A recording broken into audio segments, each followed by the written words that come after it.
And welcome to My Favorite Murder. That's Georgia Hardstark. That's Karen Kilgariff. And this is your sister's favorite podcast. Not my sister's favorite No, not my sister's either. Maybe. What podcast does Lee listen to? Probably nothing. Probably children's podcast with her kids in the car, because that's all you can do when you have kids, I think. We should go into children's podcast. Oh my God. Hello, children. Just evil witch voices. Do they like that? Yeah, that's their favorite thing. That's fun.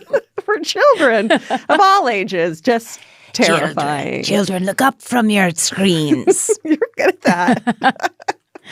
Behold the fucking peachy pin. Oh, we're so excited about this. You guys. Our best friend, Nick Terry, who is just we're so lucky to have Nick Terry working with us. It's been a long time. Just keeps putting out the hits. Yeah. The Bitter Little Bird. It's from the mini-sode of Peachy the Bird. You can go to exactlyrightstore.com to get yours. Yes. We have a little pin. It's so cute. Peachy is so pissed. I'm going to put this on my purse. There's just a little banner underneath Peachy that says a bitter little bird. This is, what could be a better, Labor Day gift? Yeah. So for the bitter little bird in your life, you want to go ahead and pin this right onto their jean jacket collar. Everything's coming together. Hell yeah. That's myfavoritemurder.com. Also, speaking of Nick Terry, there's the newest MFM animated that's out right now, and it's called Baboons.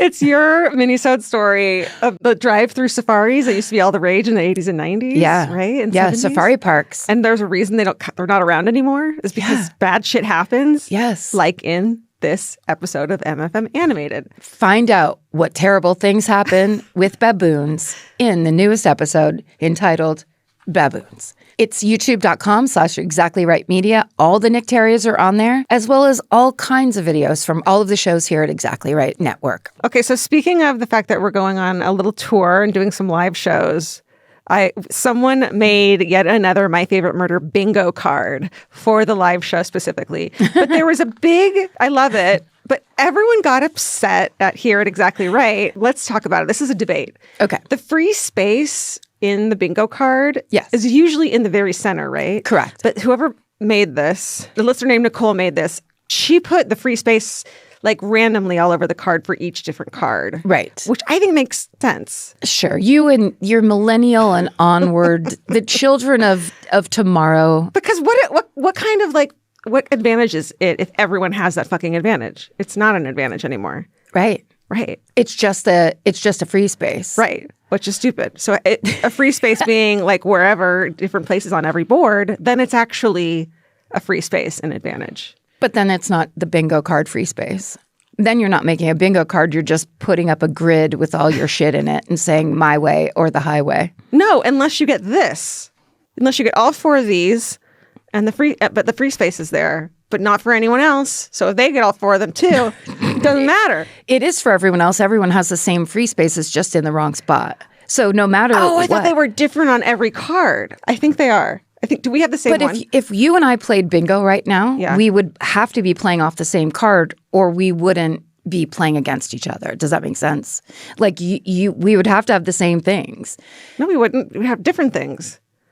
That's how bingo works, right?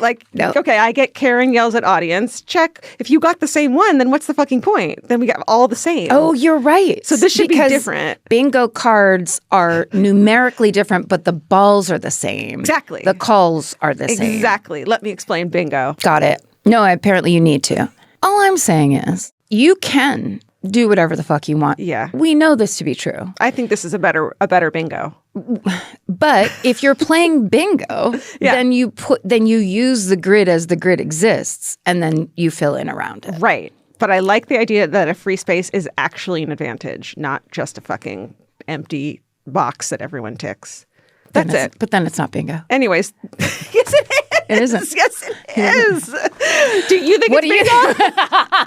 Let us know. Let her know that I'm right. Let her know I'm right on Instagram. Oh, you've got all this confidence from this little sister argument, but I don't know about this, because if we're breaking it down the construct of bingo entirely, let's throw it out and say we're calling this grid games and just fucking whatever. You won't even call it bingo. Bingo is trademarked. Yes. You refuse. This goes against everything bingo believes in. This is grid game. This is a generic grid game. Grid game where free space Nicole goes made up. Random places. Also, what I do love is this actual grid is from myfreebingocards.com. Who made that? Like, that is my big thing. Find a niche and fill it. That is someone got rich as fuck off of that. I swear. myfreebingocards.com. Yep. Also, if you invented myfreebingocards.com, will you settle this debate between us and maybe be the final? I mean, final word. It's in the URL, so I think I'm right. If it's in the URL, then it's science. My free space can be anywhere. Bingocards.com. If the word bingo is in the URL, it's being misused. That's why I had to start the lawsuit that I've started already.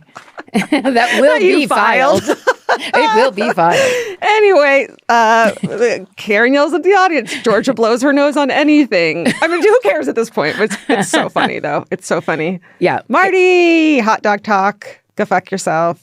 It's all the stuff. Yeah. I mean, I would hope that we would be bringing something new to the stage so that people aren't just like, oh, fuck, this again? Oh, someone burped? Oh, okay. Okay. I guess you're doing that again. But everyone likes familiar. Georgia makes up a new word. I will do my best. Please do. New show plug. We don't do that. Not during our own show. No. It's all about us. If you haven't gotten your tickets for a live show and you would like to go see us, there are some still left. Hopefully at My Favorite Murder, at bingo, at myfreebingocard.url. .co. No, myfavoriteMurder.com/live. Yep. Bingo. Okay, it's Georgia. This is a solo episode, and that means that Georgia's the one telling the story this time because I did it last time. That's right. We are splitting up the research because being on the road again means we have to have basically triple the amount of stories that we would normally have to have between summer and winter. Yeah. We are taxing our researchers to a degree that is insane. I mean, the researchers, the producers, so everyone's being taxed. Everyone's being taxed. And we appreciate our production manager. Me, myself. Wow. My mouth is being taxed every goddamn day.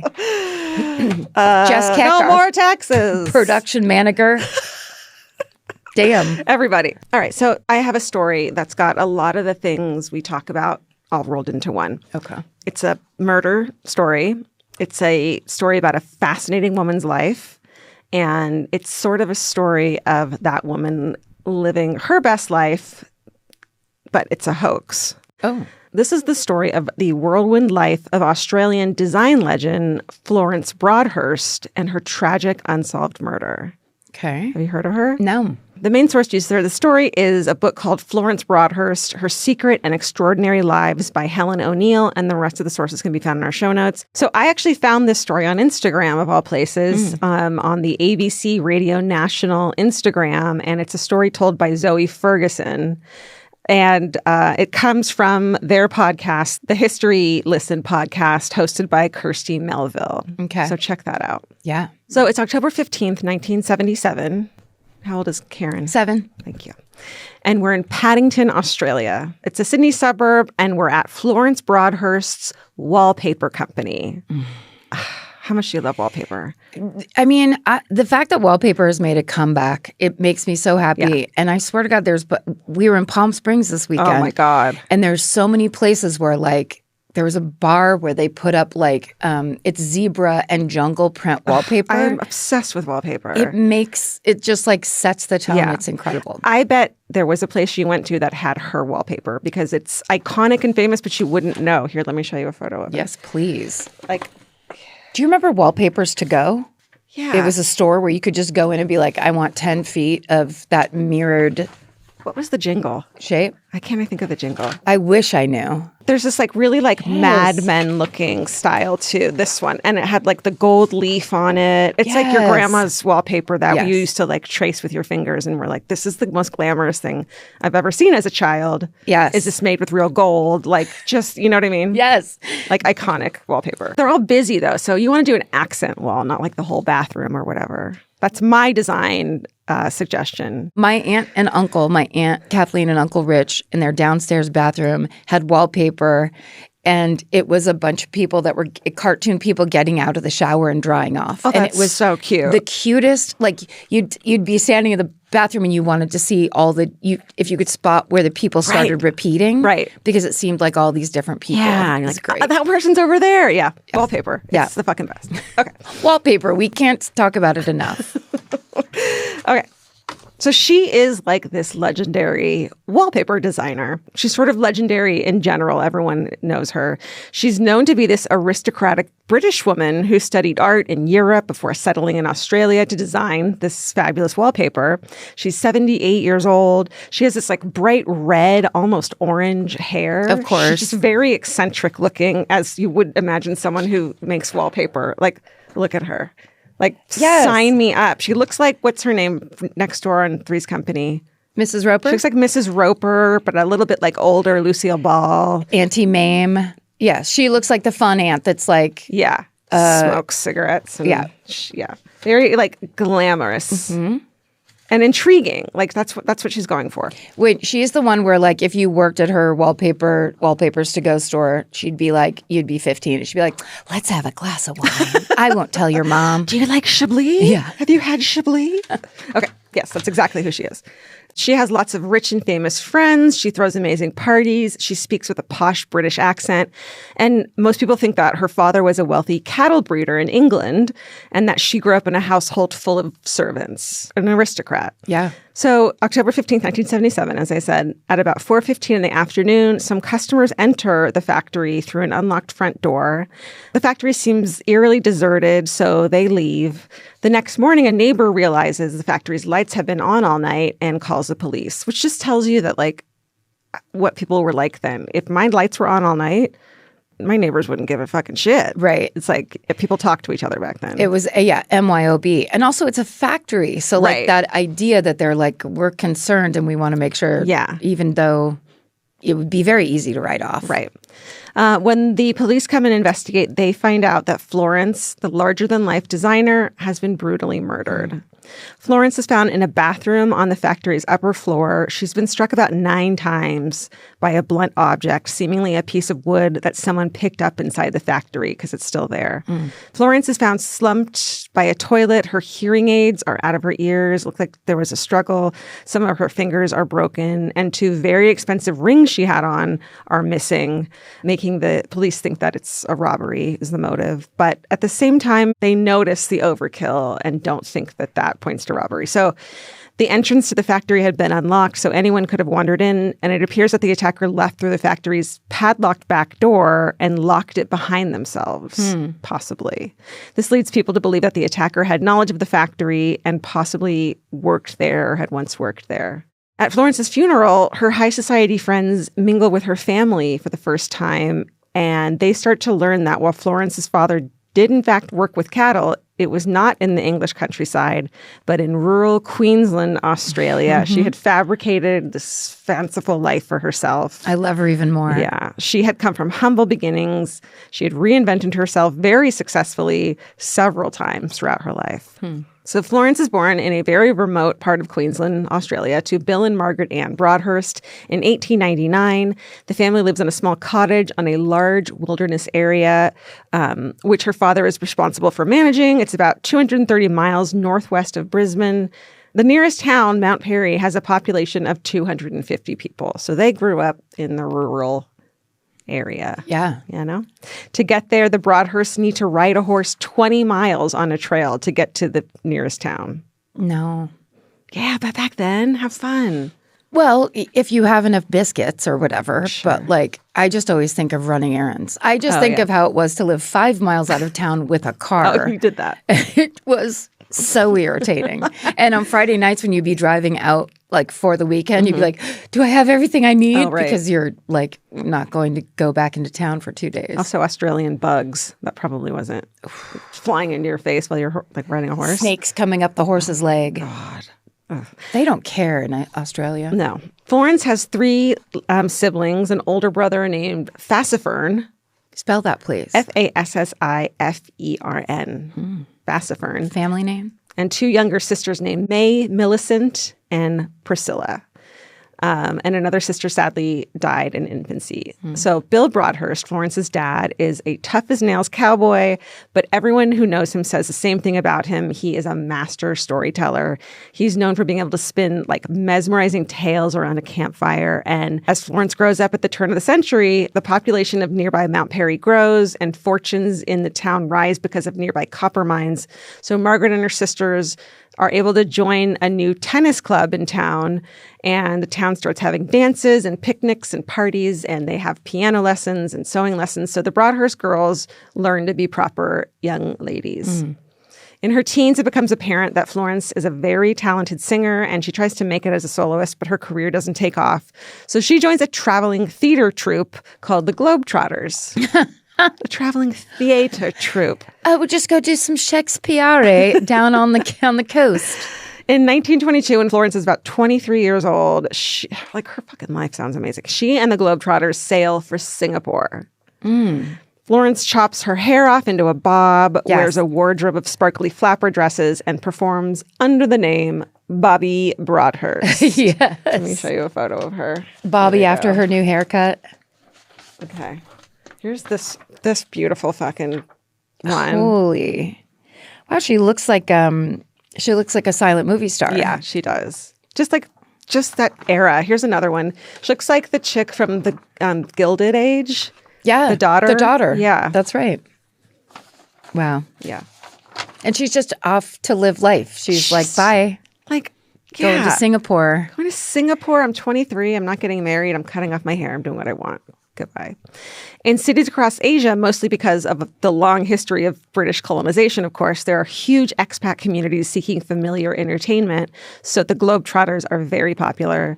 When their tour is over, what? I just want to make a Harlem Globetrotters joke about how they're like, and they travel with this other team. When their tour is over in 1924, Florence briefly works as a resident performer at a nightclub in Shanghai. Like, God, I bet life was amazing. I bet her cigarettes were like this long. Totally. But then sets up a dancing and finishing school for daughters of wealthy expats. As I said, find a niche and fill it. Yeah. Right? She's like, these little girls of rich families are trying, Yeah, they need to get classed up. And also, I don't like how plain these walls are, but we'll deal with that later. That's my next iteration of life. But the political situation in Shanghai quickly begins to deteriorate, leading to a civil war in 1927. At this point, Florence, who is about 26 years old, heads for England. There she finds work in high-end fashion houses using the sewing skills she learned as a child. She also quickly charms her way into all the right parties, and she meets a 30-year-old stockbroker named Percy Kahn. The two get married in June of 1929 in a lavish ceremony in London. On the marriage license, Florence says she's 27 instead of 29. 2 years. Yep, clip them off. It's basically the same thing. Play with your government age. Who cares? So she marries a stockbroker, right? He's rich. This is great. Everything's going good. It's 1929. So not a great time to marry a stockbroker. Not really. 3 months after marrying Percy, the U.S. stock market crashes, causing the Great Depression around the world. We don't have all the details, but it seems like Percy, whose father is also a stockbroker, loses their family fortune. Wow.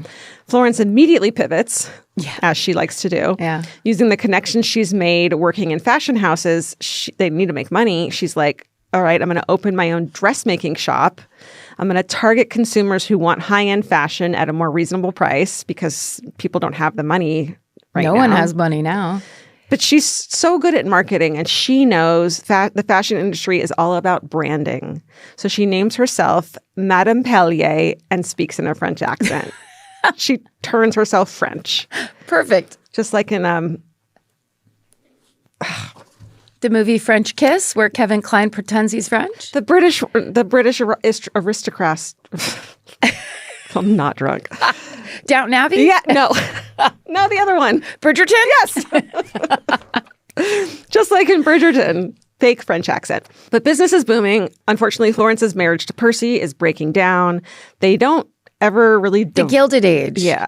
No. Where the cook is pretending to be French? No, you had it. Bridgerton? Yeah. Okay. Remember the dressmaker? Oh, because it also happens in the Gilded Age. Oh, that makes... I guess that it happened then. I think you're thinking of Madame Delacroix. Yes, Madame Delacroix. I think she might actually be French. Oh, unclear. But did you watch The Gilded Age? Because you could be combining. A couple seasons. Okay. Not the whole thing. Leave all of that in, please. It's so good. It's important. It's incredible. Her dressmaking shop is welcoming and tastefully decorated, and she does very well for a few years. But while business is booming, Florence's marriage to Percy is breaking down.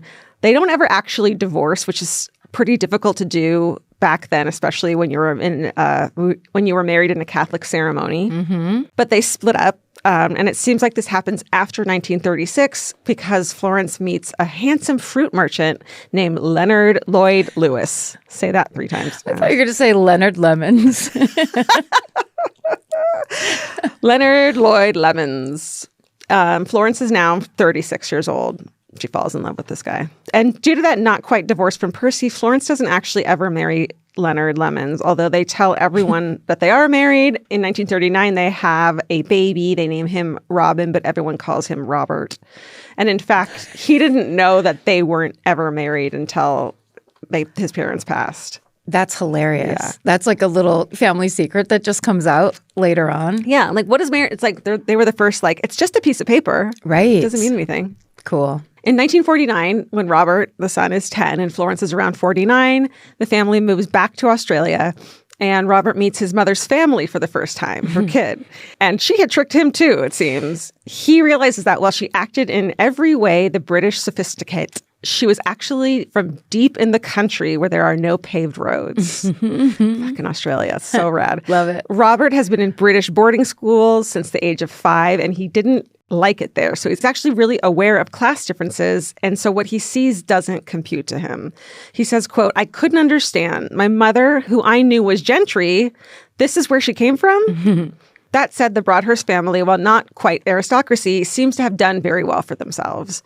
Florence's father has built a nice little hotel, and they're doing well. By this point, Florence's mother has died years earlier of an illness, and her sisters are now like, oh, this bitch is back. They don't trust her.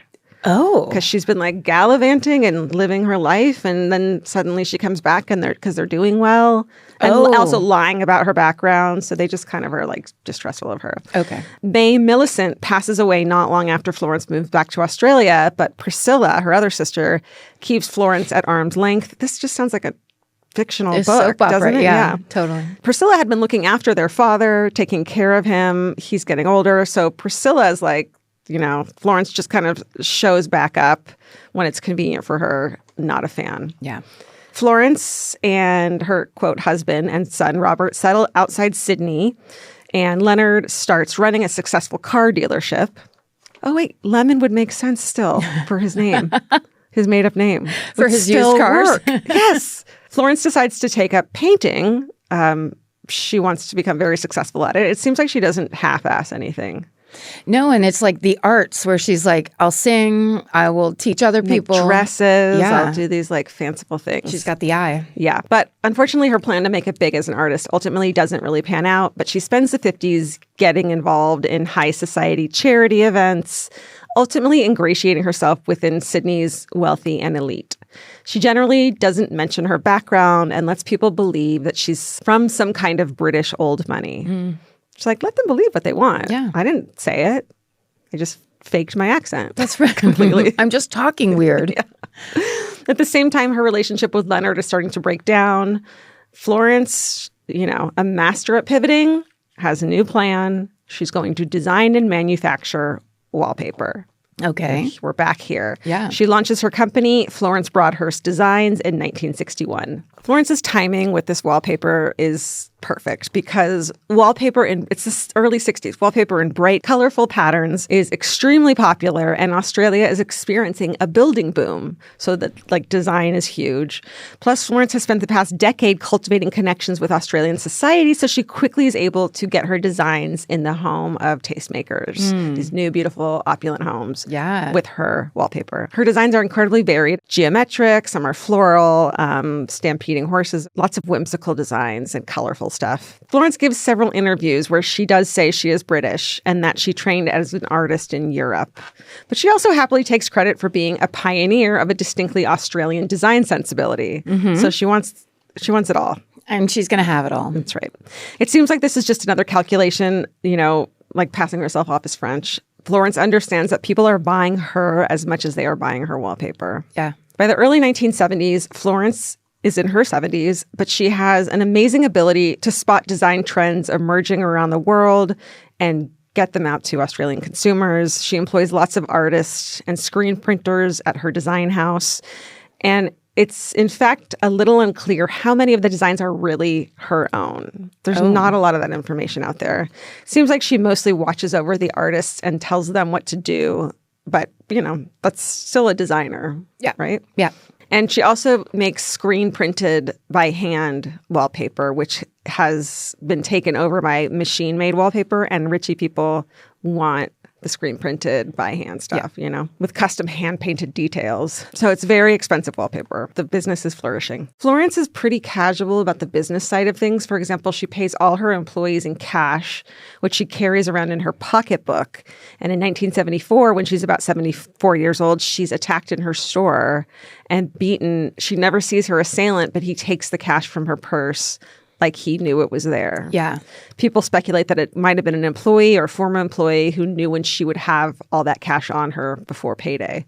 But the attacker is never found, and investigators wonder if the same person killed Florence because her murder happened 3 years later.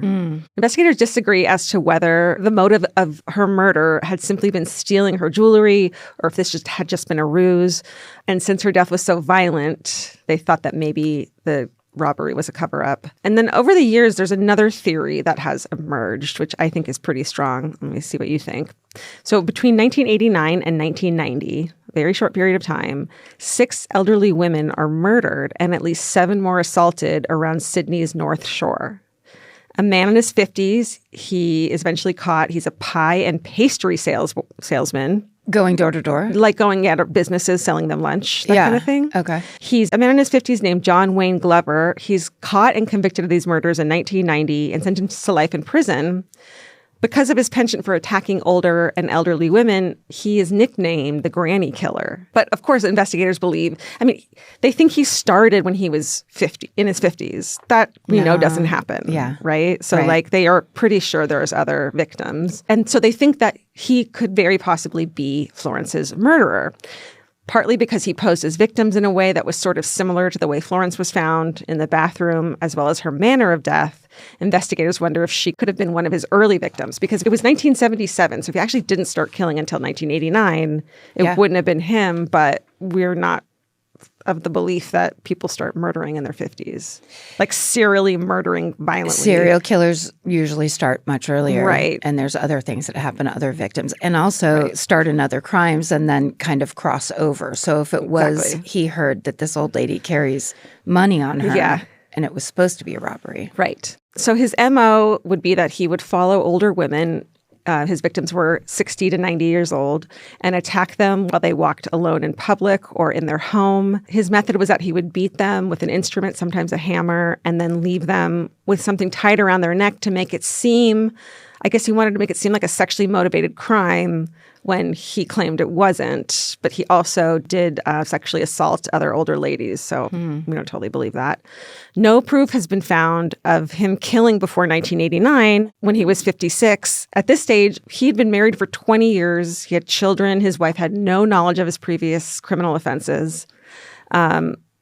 And he was caught. It's just an insane story that it deserves its own episode. But he was caught when he sexually attacked a sick elderly woman at a nursing hospital where he regularly sold his pies.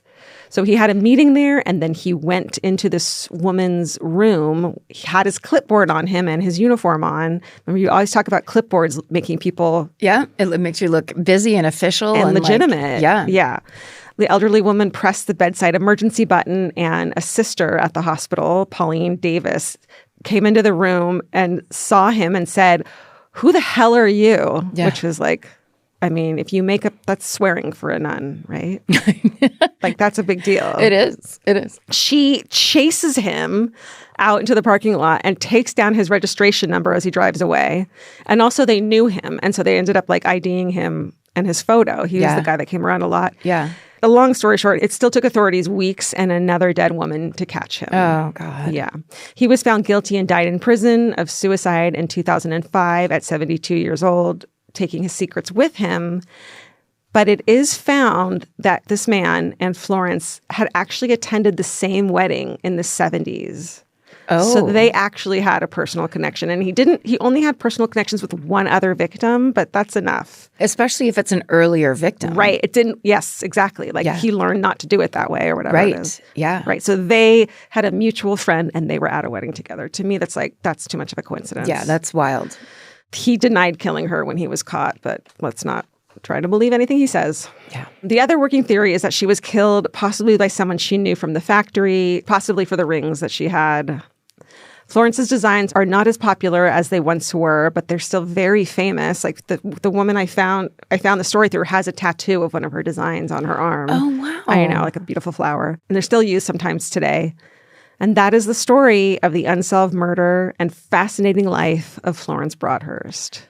Wow. I mean, like, just so tragic. What an incredible life. And that's the end of the story. It's so irritating. Yeah. It's so upsetting. Really upsetting. And also the idea that like a woman like that would have a bunch of connections, be making, like meeting people, making impressions. So what does that, especially in the earlier, like if it was the 60s, if that person met her a lot earlier or something where it's like somebody that already hates women, that's like, listen to this broad who's, successful, confident, totally runs a business, has money. It's like that resentment. Yeah. Because getting hit 9 times with essentially a log. Yeah. That is overkill and that is an emotional murder, Definitely. Isn't it? I think so too. Yeah. Yeah. Yeah, I think he did it. I mean, God. Heartbreaking, and like what an incredible woman. I wish we could have seen what else she had done with her life, because I bet she had other chapters still. It sounds like she could pretty much pivot anywhere for any reason. Yeah, totally. Yeah. Wow. Great one. Thanks. That's really fascinating. And I love a visual aid. Yeah, isn't that good? Wallpaper. Yes. We'll put it up on Instagram if we're allowed to. We might. Well, then if we can't, Georgia will redraw by hand her version of all of these wallpapers. With real gold. Yes, her own gold from her gold bars. The Hardstark gold bars. Well, great story. Thank great you. Find. Thank you. Thank you guys for listening to this solo episode. We appreciate you. That's right. We might see you in real life. We might see you out on the road. That's something that we're doing now. So if you want to come, please come and see us. Yeah, please. And until then, stay sexy. And don't get murdered. Goodbye.